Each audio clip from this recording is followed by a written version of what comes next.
Hey folks, welcome to Good Morning Cannabis. I have with me a special guest, I'm screwing up already, Mark Doherty. So the people know me by now that I can't really pronounce words too well, but this is kind of the East meets West interview because Mark, you're going to tell us a lot about yourself, but I really wanted to have the opportunity to bring Mark on because he has a number of years of experience in the cannabis space. And, we are broadcasting from the East Coast, and we're pretty sure that a lot of fun things are going to happen on the East Coast that happened on the West Coast. But I'm going to get right into it, Mark. Kind of tell your story. How did you end up in the big C or the little C, cannabis?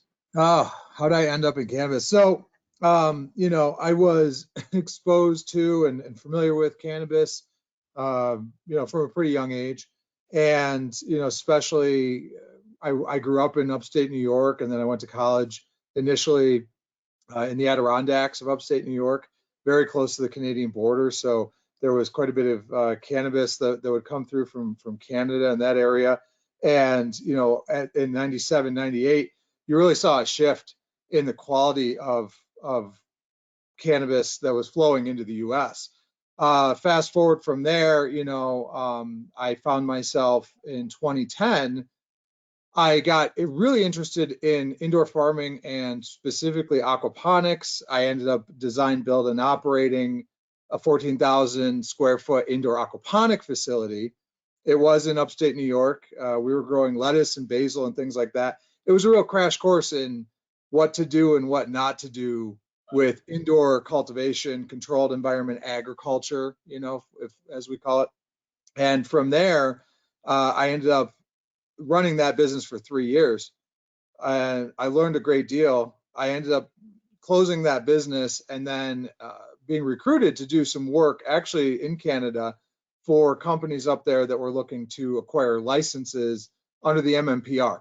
And why they recruited me was because they felt, okay, this guy has experience building an indoor grow. We're looking to add that to the team. I did a bunch of work with them. I then ended up representing a family office in New York State during the medical license applications. This was like 8 years ago. And shortly after that process, was recruited to a company called Urban Grow. At the time, I was employee number 11 for Urban Grow, and we were, a pretty small company. Over the years, I held a lot of different roles, wore a lot of different hats. The last 2 years I spent with them as the executive vice president of operations. Over the course of my tenure with them, I worked on a little over 300 indoor cannabis cultivation projects, coast to coast, U.S., Canada, coast to coast. And I spent the last 2 years with them as executive vice president of operations. And then I've moved on from that, and I'm doing some independent work now. But, so I've spent the better part of the last decade or so working on cannabis projects and working in the industry as it's, just exploded. It's amazing. So cultivation, when I speak to folks who love the plant, many of them are very focused on cultivation. I mean, just as a curiosity, how difficult is it really to grow cannabis? It's difficult. It's difficult to grow plants. It's hard to grow plants, right? I once had a mentor tell me plants punish us by getting sick and dying, and that's quite true. I mean, when we're growing 1 or 2 plants, if you think about it, I have a house plant fetish. And so my house is like a jungle. My wife often says, if you buy 1 more house plant, I'm gonna get you. But when you have 1 or 2 plants to take care of, it's one thing. I have probably 35 or more plants in my house, just house plants growing. And so every week they have to be watered and tended to, and this, that, and the other thing. It's the same with any commercial scale, going from a hobby side to a commercial scale side of cultivating of plants. And so we see that in cannabis, right? Where when things were completely illegal and everybody was just growing in clandestine operations, a 10 lighter was kind of big. I remember the first time I saw 10 lighter, it seemed huge to me. Now we build facilities that are thousands and thousands of lights. So whenever we scale, then that's inherently difficult. And then on top of it, it's an incredibly regulated process, right? I mean, a great example for you guys in the northeast is the fact that Governor of the state of New York, Hochul, just signed into law. This was sort of quickly spun up bill that's going to allow hemp growers to get first crack at adult use cultivation. Well, the rules and regulations of that will be the onerous hurdle. These folks are growing hemp, right? So low THC cannabis already. They already have some familiarity with that. But what happens when they now have to put up fencing around their property, cameras on their property, security systems? And that's just one of the many rules and regs they'll have to meet. So, cultivation is difficult. Cultivation of plants, being a farmer, it ain't easy, right? And that's why it's good to have a passion for farming and really appreciate that. So in your state, what state are you in right now? I'm in Colorado. You're in Colorado. So you can home grow is allowed in Colorado, is that correct? Sure. Yeah, absolutely. Yeah, I believe it's 6 plants, something like that. Yeah, that you could do in home grow. Here in the Garden State, you're not allowed to grow anything but tomatoes. No home grow at this point. What's your prediction? You think that'll change? I would hope it would change. I mean, I think that those who have spent money in the lobbying and the politicking in order to try to keep home grow out of some of these legalization efforts are realizing that when they're exposed for their efforts, it doesn't benefit their brand.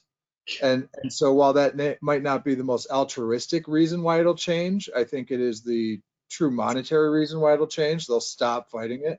And I think, if you look at a mature market like Colorado, my experience is that home grow, there's a lot of people that can do that might do that, and it's a hobby for them, and it's a pleasurable activity to undertake after work or on some small scale. But there's a overwhelming majority of folks that want to avail themselves of cannabis in whatever form that just simply don't have the time, and so it's much easier to go to a reputable dispensary or retail location and buy product that we know is tested and safe and quality and produced in a similar fashion, batch over batch and time over time.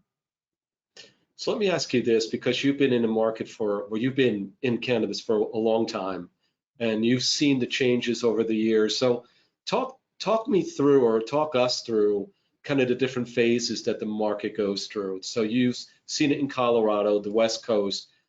What are the different phases the market goes through, and what is it that you think we could expect here on the East Coast? And I have a follow-up question. What are some mistakes or lessons we can learn from the West Coast that hopefully don't make the same mistakes on the East Coast? So that's a two-parter, but start with every part you want. Yeah, great. No, it's a great question. I think that what you typically see is that when a new market starts up, then there's a race to get those licenses. And, if they're limited licenses, the state says, oh, we're only going to issue 5 or 10 or whatever their arbitrary number is. Then there's a race to first acquire those licenses, because you can't grow legally or sell legally without the license. So that's the first stage. And there's a great deal of time and effort and capital that has to be invested, even by those who will not win those licenses, right? So there's a number of people that'll be on the sidelines as it shakes out. Then there's the need to develop the cultivation prior to being able to dispense or retail product, right? We have to have the product to sell, chicken, egg. And so that process oftentimes takes longer than state regulators think it will, than new entrants to the market think it will. The average timeline from that first kickoff meeting to do a design build on a cultivation facility to where it's operational, the 300 projects I did with Urban Grow, we're seeing 18 months as being an average, right? And that has to do with bringing in the capital. That has to do with land acquisition. That has to do with delays in products and materials. And And we've only seen those issues accelerate over the last 24 months globally with supply chain issues. So, we can expect that it takes, longer to get a building up and operational than maybe we think it does, and it's going to cost more money than we Right. think it will. So you see oftentimes where groups will get started and then they'll say, well, this is a $20 million project. They go out, they raise capital. They're then continuing to raise as they're building, and they run out of cash. And so they Right. have to go back to the well. That will cause a delay in launching. So oftentimes early on, we see delays in actually launching these programs, right? Then from there, we see a market that is underserving from a capacity standpoint, the demand typically, especially in adult use, right? I don't think you saw that issue, for instance, in New York when they rolled out their medical program, because it Right. was so restrictive Yeah. that the market never developed, right? The amount of participants in the market, the amount of patients in the market never really developed. So, in an adult use market, however, if we're talking about New Jersey or New York or these types of states, there's going to be robust demand, and we will see where demand will outstrip supply. So value per pound value per gram value of product will be very, very high, which is why first mover advantage is so critical. Right. Because if you can capture that 6,000 plus a pound valuation that's going to exist for the first 24 months of the program, you're in good shape, right? That's highly valuable to your investors and those that help capitalize the project. So from there, we then see where, Massachusetts is a great example. Hmm. They started with 17, 20 grows, and then it's just exploded the number of cultivation facilities. And so right now they currently enjoy a fairly high price per gram or per pound, but we're seeing that start to edge back. And that is, as the markets mature, that is what we're going to see, is that the price begins to regulate, the demand supply model begins to regulate, and the value of a pound or a gram at the retail level begins to decline. And so that's where efficiency then becomes king, in the fact that if we cannot produce for less than $1 a gram, we will find ourselves eventually in a position where we're no longer a profitable entity. And we see that, in mature markets like Colorado, where when different factors occur in our market, we see ebb and flow in the price point of a pound, and sometimes it dips low enough to where there's a number of growers that really struggle with that price point. Wow. So East meets West, lessons from the West Coast that the East Coast could learn, things that were done wrong, things that could be done better. I know a lot of growers who cut their teeth and earned their stripes on the West Coast in the Cali market, and that area, who are now on the East Coast and operating and doing very, very well. I think that some lessons are, again, valuing the crop, valuing craft, craft in terms of the product that Yeah. we output, craft in terms of valuing the craft that is cultivation.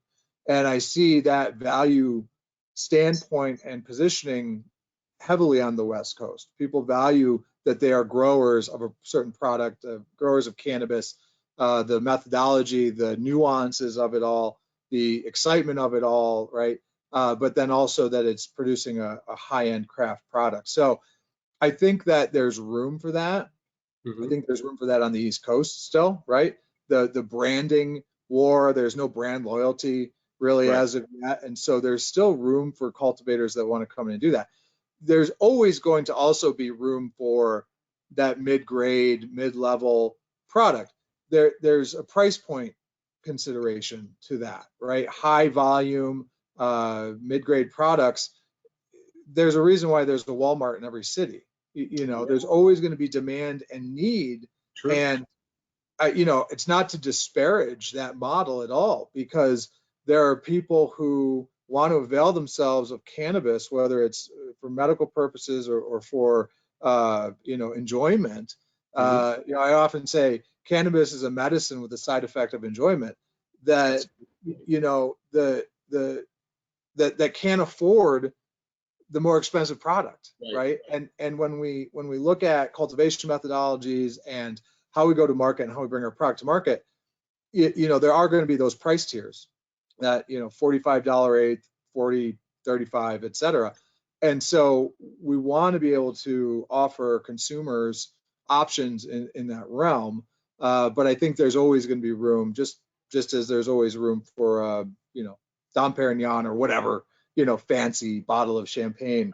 There's always going to be connoisseurs of certain products. And so I think that valuing, that is important. I think that on the West Coast, I know a lot of companies, a lot of brands, a lot of growers who do value that. So let's talk about what's your thoughts on the impact of deregulating the market. Let's talk about what happens if and when the federal government makes this legal. What's your vision of what it will do to the market in general and specifically to the West Coast and the East Coast? Yeah. So I think the first step in that is the Safe Banking Act, the Safe Act. Right. So the Safe Act, they've tried to slip it in to a number of different bills and packages to get it to go through. Yeah. Hopefully, they're trying, right? I mean, they're doing the jobs to some degree. But the Safe Banking Act really changes the game because it opens up capital. It opens up traditional banking capital in a way that we currently cannot access it. And so, I think that really changes the game because it changes your cost to produce pretty Right. significantly, right? If all of a sudden capital costs 8% instead of 18%, Yeah. it really changes your operations pretty significantly. So in getting ready for that type of event, as somebody who's worked for a company that's gone public in the past and been subjected to a high level of scrutiny in order to do that, I can say that making sure your books are in order, your inventory is in order, your licensing is in order, the operational paperwork of your business is in order is really critical, because just because the banks are going to all of a sudden be allowed to lend to you, they will still be doing their due diligence, and they'll still be banks, which are risk adverse entities. Right. For sure. And so, if you don't have your ducks in a row financially, with your CPA, with all these different things, that could cause you to not be able to avail yourself of that. I think everybody is going to want to, be able to take advantage of that Safe Banking Act when it does pass. And I think that's going to be a major shift in terms of the landscape of operators. Just as right now with the slide in the market that we're witnessing right now, if Right. that trend continues, we'll see a lot of big operators really suffer as a result of that, as a result of their valuations being so dramatically slashed due to global politics at the moment, right? It has nothing to do with cannabis or otherwise, it just is. So the Safe Banking Act is that big first step, and my hope is that we see that pass soon. And then that allows for expansion, allows for a lower cost of goods, all these things. From there, that will have a somewhat regulating effect, because those who can take advantage of that wholly will be able to elevate themselves beyond their peers, right? So if as a peer model, if I'm a 20,000 square foot grow and you're a 20,000 square foot grow, and I get more efficient because my cost of capital just got less, I'm going to win, right? I'm going to survive better. I'm going to make more money for my investors, for my employees, all that kind of thing. And so there's that. So there will be some self-regulation in the market, or parsing in the market, that'll take place, I think, as a result of that. Then you get into federal. I think with federal legalization, it really comes down to what level of states' rights are protected in that effort. Good point. And I feel like what we hear here in Colorado from our governor and from some other leaders is that they would very much promote states' rights and state independence around the regulation of cannabis markets within their borders. So while it opens up that interstate trading, right, we can move product from Colorado to Oklahoma to Massachusetts, or for that matter, Arizona to wherever. We could start doing that. So that's huge, right? It opens up a great deal of market to everybody. but we still want to be able to protect at the state level so that what we've built in Colorado and Massachusetts and what they're going to build in New York doesn't get annihilated Right. by federal legalization. And so what I would hope for is a legal structure or framework that allows cannabis to look a lot like alcohol looks today, where we have in the laws the ability to be a Budweiser Right. or Joe's Microbrew on the corner of First and Main, where you're making small batch craft beer in the back side of the bar room, right? Right. And it didn't always, alcohol didn't always exist like that, Right. right? It wasn't until a shift in consumer demand around craft or microbrews that they actually changed the law to allow home brewing, and then that actually shifted the entire market. So, when we look at it, it's really about those of us in the market, or with interest in the market, or with interest in seeing smart federal legalization. You've got to be kind of putting your money and your time where your mouth is, I think, and speaking with local, state, federal representatives and trying to educate them. And certainly there's some great proponents of that Mhm. that already exist. But then I think also, being vocal, in politics, but also being a good example, right? If you're a cannabis operator in your neighborhood, in your community, and I think that'll help push things the right direction. So one of the things that I think the audience will probably find out with our announcement, but one of the areas that you're also involved in is investing in cannabis companies and also at times raising funds for cannabis companies. Mark, what do you look for when you're looking to invest or you're looking to raise money, and what kind of company are you looking for? And if I just asked the wrong question, we could just delete this whole section out. Yeah, it's to be specific about what I'm engaged in is there's two components. So one side is working with ancillary, what we consider ancillary companies to the industry. So they're Okay. non-plant touching, they're equipment focused, this type of thing. And one example of that is Dual Draft or Integrated Hydro Solutions. Their product is called Dual Draft. It's dualdraft.ag is the website. And I've been working with them to help develop a product that is specific towards vertical farming and airflow and helping producers increase yield, quality, consistency, and health and plant health. And so I've been working with them to not only develop their product, but bring that product to market, raise the capital that's necessary for a startup business, and make those types of introductions and help assist them in that, right? And they're someone who I personally am invested in because I saw immediately that they had created a better mousetrap Good. that solved a real problem. They didn't come up with a product that then had to find a problem to solve. They said this is a real problem, being microclimates in vertical farming. We're going to come up with a product that solves for that problem. So that's one thing that I always look for, especially in an ancillary, is it solving a real world problem that's impacting bottom line, and therefore it's going to be easy to sell and bring to market. On the cultivation side of things, where I've been doing some work is with growers, owners, operators that want to expand. They want to expand their square footage of capacity. They want to add another dispensary. They want to buy their competitor. They want to go to another state. They need capital, but their current operations don't support their intended or desired valuation of the company. And so working with them in that capacity to find how do we expand that? How do we improve valuation? How do we increase revenues? How do we decrease cost of goods? How do we increase profitability? One example I'll give you, I'm working with a grow where they were built out a few years ago. They used double-ended HPS lights, very traditional grow lights. We're able to do an LED retrofit for them, use debt to purchase that equipment, also get some rebates on that equipment, increase their yield by about 30% over where they are today. So that's a direct top line impact. and we're doing it without increasing cost of goods. There's no electrical consumption increase, which is the big one.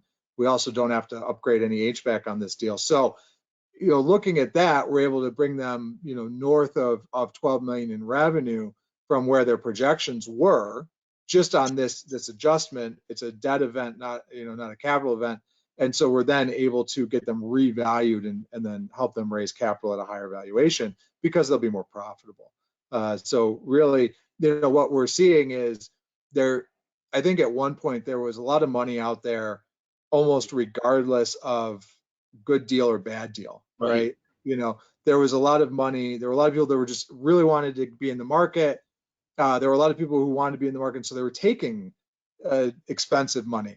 And so I think there's some equilibrium that we're seeing there, but there's always investor interest in good deals, right? So if things can be structured properly in terms of how we offer that to the market, those are the types of things that I'm working with folks on.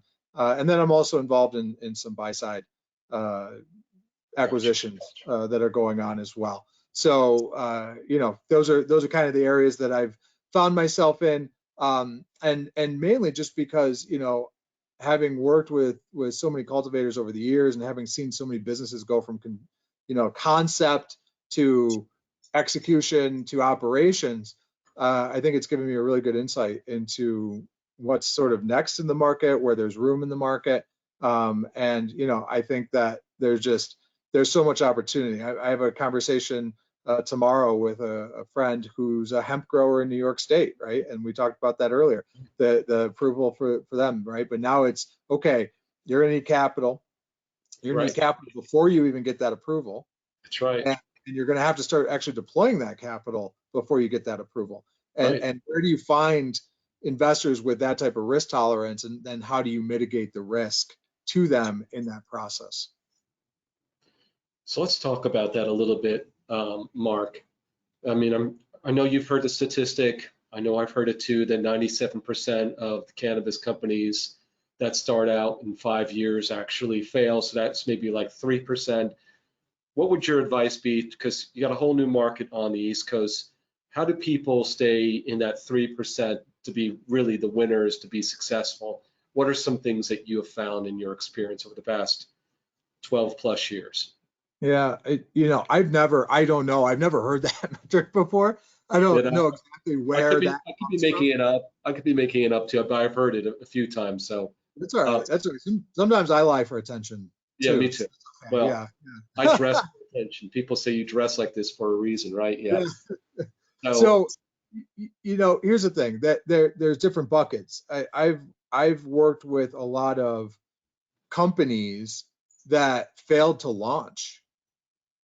They had a website, and they had a brand, and they had a logo, and they had a lot of hype, and they had a lot of good talk.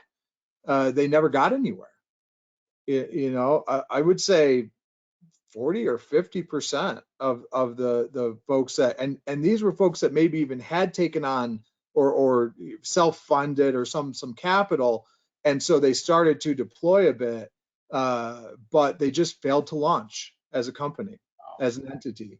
I think that a lot of times you see a cart before the horse situation, right? We're gonna have a brand, and we're gonna have this slick logo and all this kind of thing, when really what you need is a solid plan, a solid business model that you can raise capital against to leverage property and get the ball rolling. So I think there's that.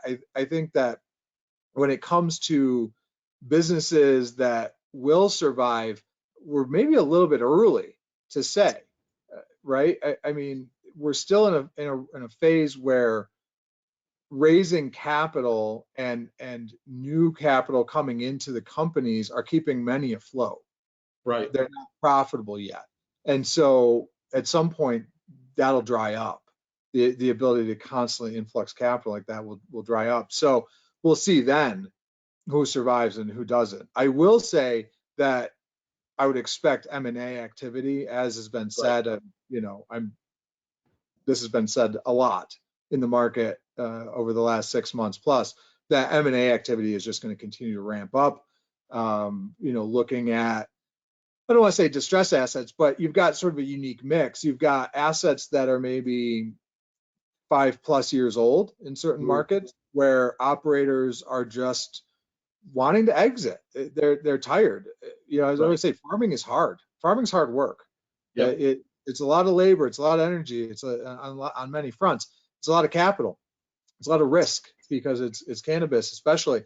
And so, maybe they're just ready for an exit. They just want to spend more time with their family. They just don't want to work 7 days a week anymore. And so there's assets out there like that. And then there's also, opportunities that there's companies that, again, I don't necessarily want to say they're distressed, but maybe they're not realizing the returns they had hoped for. They got into it. I talked to a group the other day. It was a group of investors. They said right off the bat, first 2 seconds of the call, we're not farmers. We're not ag people. And we're not seeing the returns that we thought we would see. We think our license is worth X. We think our property is worth X. We'd like to sell, and see somebody come in and operate it that has more of a mindset for how you can squeeze efficiencies out of it and how you can grow and scale the business. So I think there's a lot of opportunity that exists out there for that, and you'll continue to see that accelerate. Awesome. Talk to me, Mark, a little bit about the, I guess it's called the unregulated market or the underground market. I mean, how does that been affecting cannabis sales in Colorado in particular that you've seen? I mean, is there still a very large market? And what, in your opinion, would actually help reduce that problem? Well, I think there's I know there's a large gray market that exists coast to coast. I love that as somebody who lives in Colorado, and I've only lived here for 4 years. I'm originally from New York. So there does definitely seem to be this idea that in certain areas that Colorado is this massive generator of gray market cannabis. But there's gray market cannabis in every state, being cultivated in every state, and being shipped all over, right? It just is. It just is what it is. I mean, you look at, again, back in your neck of the woods, all these pop-up shops in New York where they're selling T-shirts for $65 and you get an eighth with the T-shirt, right? That's gray market cannabis, right? So I also know that, or have heard that, areas in, like with Oklahoma coming online, there's a lot of diversion going on in that state. And, that caused a ripple effect that was felt in the California gray market, where product that would normally transmit from California to that area no longer was, and therefore there was a bottleneck in distribution. And so, I think that when it comes to helping to eliminate illegal activities, right, that could, cause issues, right? I know there's issues with water, right? People illegally diverting water is a major issue, because it's not just an issue for other consumers of water, but it's an issue for our environment, right? So it's a global impact type of thing. And so I think that if we're really serious about it, then the markets that get set up have to be far less restrictive in how they're implemented, much closer to a free market. And, not saying that there's no restriction. As I said earlier, I envision a world where cannabis is regulated very similarly to alcohol, right? And we look at alcohol, well, you have to have a license to sell alcohol. You have a license to manufacture alcohol. You have to be a certain age to consume alcohol, all these types of things. You can't sell alcohol after a certain point in the evening, or 2 in the morning, depends on where you are. So with that, consumers, they want cost, convenience, and quality, right? And if as a producer and a dispenser, retail owner, if we can hit cost, quality, and convenience, then I think you win for the majority of the market. There's always going to be those folks, and that goes back to the question about home grow. There's always going to be those folks who, don't want to avail themselves of it. But I think the majority of consumers, right, if the cost is right, the quality is right, and it's convenient. And by convenient, what does that mean? Well, if I've got to drive an hour out of my way, whereas here in Colorado, I live in a small town outside of Boulder. I don't think there's any dispensaries in the town I live in, but in all the towns around me, there's 10 per. And so if I want to go to a dispensary, it's 5 minutes down the road, and there's 4 or 5 choices that I can make. And if I want, certain brands or certain strains or something specific that I'm looking for, I could drive into Boulder or drive down to Denver in 30 minutes. It's very convenient. The cost is right on point, I think. And the quality is there depending on what you want to choose. That goes back to is it, sort of a mid-grade, mid-road, mid-priced, or is it that upper echelon of product quality and therefore price point? But I think as we're entering a market or starting up businesses in this market, really considering, am I going to be able to hit cost, quality, and convenience for the consumer base is a critical discussion. It's a great point. I like that. Cost, quality, and convenience. So, Mark, we're kind of running out of time at this point. So, just wanted to thank you for being on this particular podcast, and Yeah, absolutely. just wanted to wish you a good day and wish everyone else who's watching this a great day as well. Thanks, So, Todd. Yeah, I appreciate it. I appreciate talking to you. And same yeah, it was here.